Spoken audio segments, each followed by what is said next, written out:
Personal trainers and online coaches, is ChatGPT coming for your career? Probably not, but we'll find out. The best way to start this video is a bit of an explanation about what ChatGPT is, if you didn't know already, what kind of functionality it has, what it's built upon, what its pros and cons are. Then we can talk about where it is useful within personal training, within the online coaching business, and I can point you back to a couple of other videos that we've done on this. And then we'll talk about whether it can actually replace personal training or not. ChatGPT, and I'm going to absolutely just do this really wrong. So somebody that really understands AI is going to look at this and think, that guy don't know what he's talking about, okay? But as far as I'm aware, it's a piece of artificial intelligence that has basically been trained on a load of information from the internet up to a period of 2021. And it's basically like what would happen if Google and Siri had a love child. That's how it's been described to me before by Simon, actually. But it makes a lot of sense, okay? So it can almost search through and kind of decipher and feed back really good high-quality information, really good high-quality text and answers to questions that you do have, okay? So it's like top-end information given in a digestible form very, very quickly and very, very easily. That's what the main function of it is. Now, within a fitness business, we've already spoken about a few ways that this can really be useful. So it can be done for market research. It can be used for content planning. It can be used for creating resources and PDFs for your clients. It can be used for creating video scripts. Because in my experience with it, from playing around with it, it's extremely accurate about what kind of problems that your audience have. It's extremely accurate in the solutions that are available to them. And it's actually really accurate in looking at the pros and cons of these solutions and what kind of things and what kind of people that these solutions would be useful for.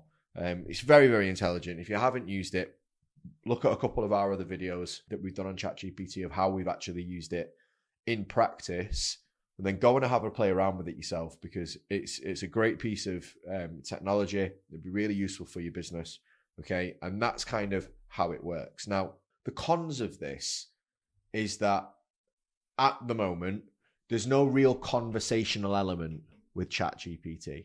So nobody's trained it in a manner where it can use dialogue to create solutions for people. It's very much like just ask the question, get the answer. Ask the question, get the answer. So there's no conversational element to it. There's no real personality to it. It's very neutral. And it almost still just seems like, you know, a really, really, really specific, really well-designed search engine. So those are the cons of it, okay? The personality of it isn't quite there. Here's what it will be really useful for.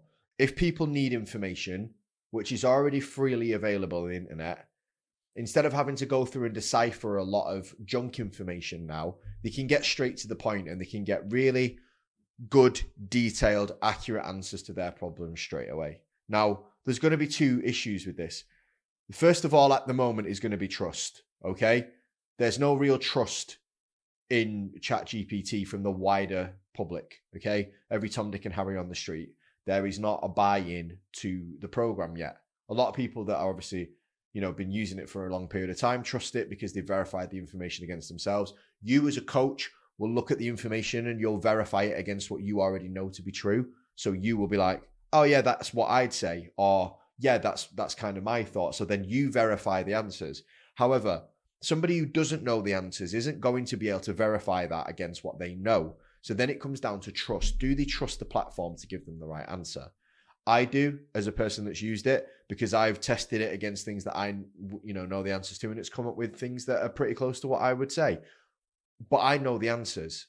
If you don't know the answers, there has to be an element of trust that people buy into that. Now, will that change over time as it gets more adopted and people buy into it more? Yes. But at the moment, I think it's lacking on a trust element. The second point of this is to use ChatGPT correctly, you have to ask it the right questions.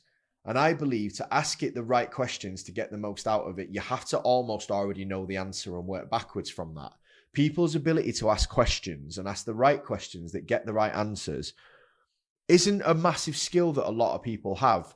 And if people ask the right questions, they would probably be able to use Google in a similar fashion to what they can currently use ChatGPT for. So you're almost expecting people to ask the right questions. When you are coaching, when you are a coach, one of the things that makes you a good coach is the ability to get people to ask the right questions of themselves and ask the right questions of the situations that you're in. Coaching to me is not an informational transaction. Coaching is about getting someone to come to the conclusion themselves by asking themselves the right questions and giving themselves the right answers. You give them the overall broader information that they need for that, but it's almost about you leading them on a journey of self-discovery. Now, ChatGPT can't do that because it can't coach them to ask the right questions. You have to already ask it the right questions. Like I just said, it's not a skill that a lot of people have, and it's one of the main functions of coaching is to teach people to ask better questions of themselves and of the situation that they're in, not just feed them answers. I don't believe that's coaching. That's just telling people what to do. That's one of the reasons why coaching is always going to be a thing. So is it going to overtake coaches? Is it going to take over a coach's job? In its current form, no. Couple of reasons for that, like we've just mentioned. It doesn't coach people to ask the right questions.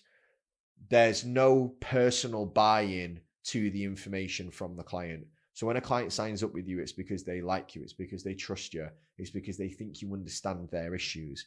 And people don't have that buy-in with a piece of software at the moment. Will they in the future if it starts to create a personality and it starts to create an interface like an artificial AI body? Possibly. But I think there'll always be something to be said for human interaction. Maybe that's just the self-preservation of me as a human talking. But I think it'll be a very, very, well, it probably won't be a very, very long time, but there'll be a time lag between that's available, and people will still probably pick people over robots. I said robot like it's going to be a robot. Yeah, so yes, people will buy into it eventually. Like I said, yeah, people buy into cartoon characters, so why wouldn't they buy into artificial things talking to them? However, again, the conversational element lacks, and also just, again, the understanding and the conversation of dealing with people's problems and dealing with people's issues. A lot of coaching, realistically, is about personality. A lot of coaching is about personality, and it's about dealing with people's problems and people's mindset and people's barriers to it. Or else, if we didn't, we could just sell courses. That's the difference between coaching and selling a course. A course is just the information. Okay, coaching is helping people access that information and help them implement that information and help them become the person that they need to be in order to make that information work for them. That's a big element of coaching. So I don't think, at least, in the near future, there's going to be a way for ChatGPT to do that with a client. Like, most clients know they need to eat less. Most clients know they need to exercise.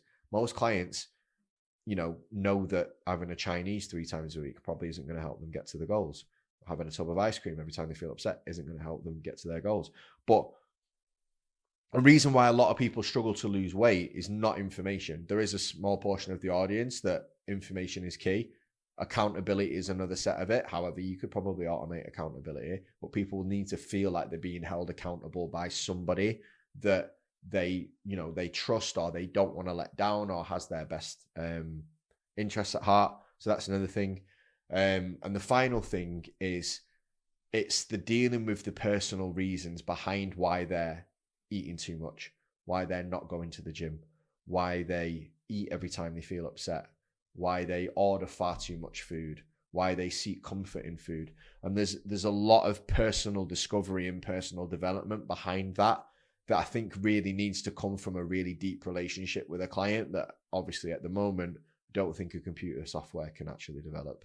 So that's the reason why coaching is not under any threat from ChatGPT, and actually it's a benefit for you because you can use it for all the positive reasons we described, and it's not really going to impact on your ability to coach. So that's my thoughts on whether ChatGPT will overtake coaching until it's an animatronic being with a personality. Unfortunately, you're stuck doing it yourself, whether you enjoy that or not. But if you've got a job in it, I'm assuming that's news to your ears. We're going to be continuously doing these videos and developing, because like anything, like the internet, like, all kinds of software, cameras, this kind of technology usually develops really, really rapidly. So this video in 6 months' time is going to be massively out of date. Okay, so we're going to keep you up to date with all the developments of how the AI can work within the fitness business and within coaching businesses as a whole, and how we can use it to our advantage. So if you want to make sure that you're, getting those videos as soon as you do them, make sure you subscribe to the channel. Make sure you notify yourself by hitting the bell icon, and I will see you next time.